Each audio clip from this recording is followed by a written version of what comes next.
Good afternoon, BCers. How you doing today? Today is February the 5th.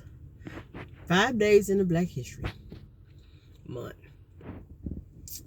I was kind of contemplating coming here with this conversation with you guys because I've been in my feelings the past couple of weeks, and I was talking to on YouTube Reels to somebody that I know that I just met this person, but she told me something that really put me in a better place by my husband being, passing. She was telling me, she said, y'all been together since 89, that's 33 years. You've been in a relationship with one person that long, and that person gets you. And just think about all the people that been in relationships that hadn't even been in relationships, a long-term relationship ever was happy. She said, just think about it. Even though you was with him all those years, all the memories and the things y'all did and how y'all grew up together. Because when we both got together, we both met in school. We didn't have anything. We had to start from square one. Both of us were from a poor background, and we had to go to school.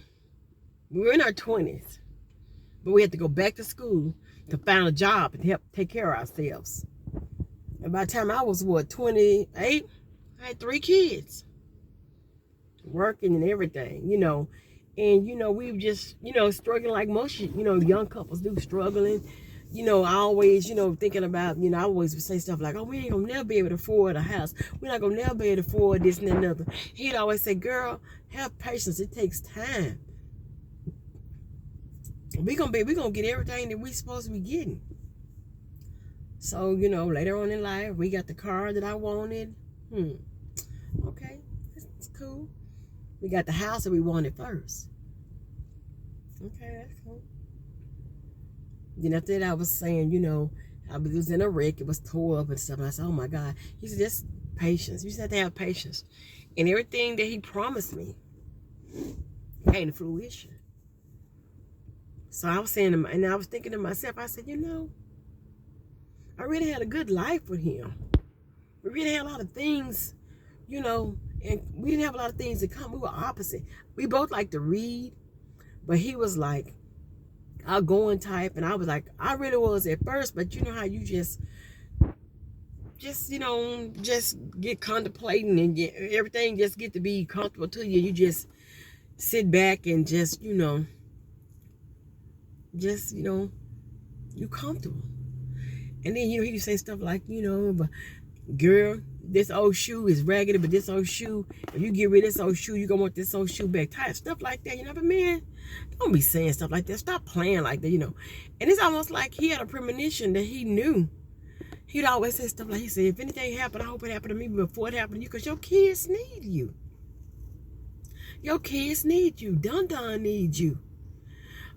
Yeah, I'm a parent, but you more loving, and all your kids need you. It's different than with them. Our relationship's not the same. I'd go like, okay, I almost dropped my phone, y'all. And I'm going like, man, ain't nothing gonna happen to you, this and that, nothing. Then, when he got sick and, went to the hospital and stuff, I wasn't expecting it. I was expecting him to go to the hospital. Found out what's wrong with him. We get him patched up back home. Little did I know we'd be in the hospital 30-something days. Go to another hospital. Get to that hospital. They can't do anything for him. He come home on hospice. The next day, he expired. And you really didn't have time to think about what was going on. It's just like a nightmare, And my kids were like, Mama, my daughter, this is my namesake, Daphne. She said, well, Mama, she said, I promise him I'm going to help you. And I said, oh, okay, it's fine. But I got 3 other kids at home with me, My older 2 are out, but my other ones are still home. And, you have to, whatever decision I make now, is decisions that affect everybody in the house and my other kids, too, my family. Because we're really a close-knit family, and we don't really fool with a lot of people, My husband got plenty of relatives here in town, but Nobody's bothered to call and check and say how you doing, or, it's just like, I don't know.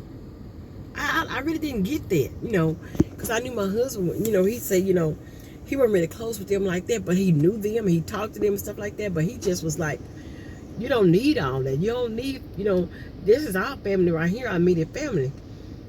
And I just sit back and I think about my life, and I said, well, my life is great. I can't complain. I have a good job. And, I just have to, sit back and think and map out and figure out what I want to do with myself now, And so today we're attempting to make pizza. I think it's going to be the deep crush. I think it's my daughter said deep crush pizza. We're going to see. She's in Walmart. That's Celine. That's the shopaholic. She's in Walmart trying to get to me. Y'all, look at my hair. It's messed up. I had a mask on. But yeah, I was going to go to work today, but I said, man, I'm still tired. You still got your sniffles. And when you don't feel good, coughing and stuff, you pay attention to yourself, and you just say, well, okay, I'm going to give me a few more days. I can't go in there and I'm sick, and when I get hot and sweaty and start coughing. So I'm still taking medicine trying to get myself better, but when I go to work, I want to be able to put up with all the stuff that's going on. Every job in healthcare, you're working short.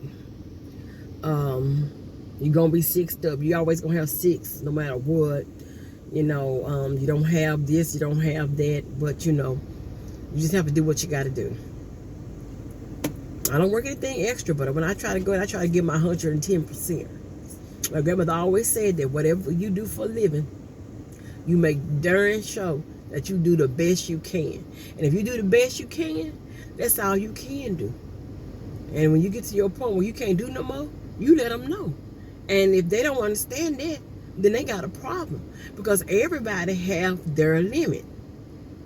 No matter what type of person you are, you have your limit.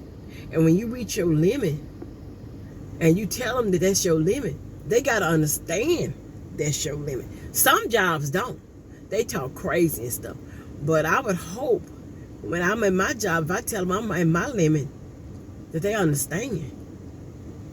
Because like I said, with this being a pandemic, everybody in all jobs, you're going to reach your limit. Because, you're wearing your mask and all that stuff, and there's still people out here thinking it's a joke, and it's not. That right there, it's not funny. Life in the past couple of years has taken a turn that none of us ever thought we'd be seeing. And I know they say pandemics come every 100 years or whatever, but still, until it happens, you don't know. So I'm coming here today for you guys, and I want you guys to have a great day. And remember, today is February the 5th, Black History Day 5. Like I said before, I'm going to come every day and say something about Black History for the next 23 days. Because I want everybody to know about your family history. Not only about Black history for America and Black history for your whatever, but your family tree, what your family history is. You'll be surprised. And you'll be looking like, well, dang, I ain't know all that was going on. Because to me, just because it was in the old days, things are really the same. But people were more quieter. They wasn't like they are now, like just whatever come up, come out. Had a lot of secrets, girl. And my name is Daphne, if you all don't know. And I want you all to share, like, and subscribe to my channel. My name is Daphne Ball, to be exact. And you're hanging with the Ball Clarks also. Because my maiden name is Ball, but my maiden name is Clark. So, yes. And we're Clarks for life. That's the beauty of the thing. My husband always used to say, Clarks for life. Yeah. So I want y'all to have a good day, and I will see you all later on. Bye.